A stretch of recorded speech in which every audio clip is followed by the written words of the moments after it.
Food counseling, how to motivate people to change eating habits.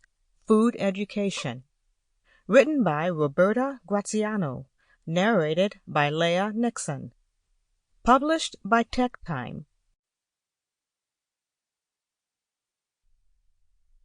Introduction. Before the 80s in Italy, health counseling was almost unknown.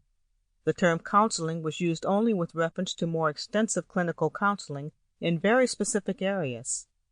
In the United States, Canada, and England, and also in other European countries, the belief that health counseling was called counseling skills was widespread.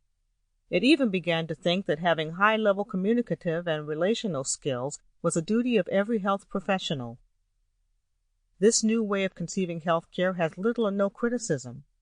But do you really need to answer doctors, nurses, biologists, etc.? Healthcare professionals have little time. The important thing is that they are competent on clinical and technical plan, and they really are psychologists. If patient wants to be understood, listened to, and helped to deal with the situation, they will go to the psychologist, and so on. To answer these objections, you must first make clear what is meant by counseling in the medical field.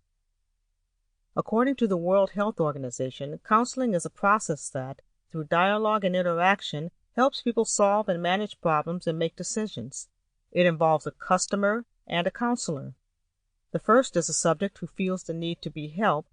The second is an expert, impartial, unrelated professional trained in listening, supporting, and driving.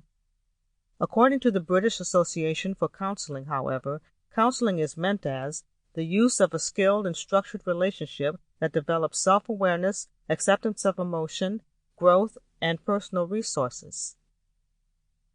Counseling can be focused on defining and solving specific problems, making decisions, dealing with times of crisis, confronting feelings and internal conflicts, and improving relationships with others.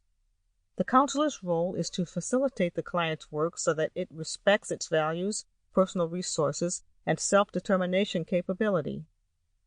In general, we can say that counseling is a process that relates a counselor, the counselor, to another person, the client, who feels the need to be supported in managing a problem or a decision. It is therefore a matter of analyzing people, their current lifestyle, possible changes, the difficulties of implementing such changes, and the most effective way to deal with them. The task of the counselor should never be to provide prepackaged solutions to the client, but to help him explore possible choices. The counselor does not offer advice and does not indicate solutions, so the psychotherapeutic paths are much less developed.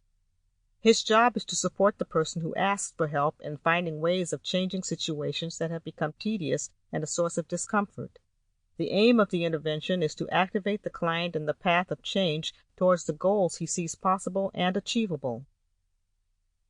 It is therefore defined as a professional intervention based on communication and relationship skills which accommodates a request of a single person, a couple, a family, or a group of people to be joined in solving a problem, embarking on a change, and finding simple and easy-to-use solutions. Chapter 1. Why Diets Fail. Among the main risk factors for obesity and non-communicable chronic diseases, diabetes, hypertension, dyslipidemia, ischemic heart disease, heart failure, etc., we have bad food habits and a wrong way of living, such as having a sedentary life.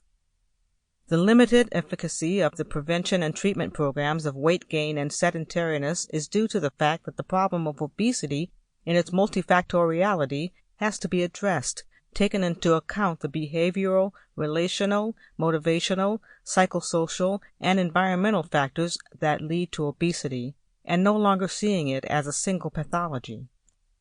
Epidemiological studies show that despite changing their eating habits, which is an integral part of many metabolic pathologies, many people lack knowledge of the rules of proper nutrition and a healthy lifestyle. The most alarming, though, is that in many people there is no awareness of being overweight or sedentary. But the same studies, however, show that often knowledge of proper nutrition rules or simple dietary requirements or regular physical exercise programs are not enough to adopt and maintain a healthy and active lifestyle, reduce excess weight, and prevent chronic diseases associated with the unhealthy eating and sedentary disease. It is well known that the prescriptive Sample complete. Ready to continue?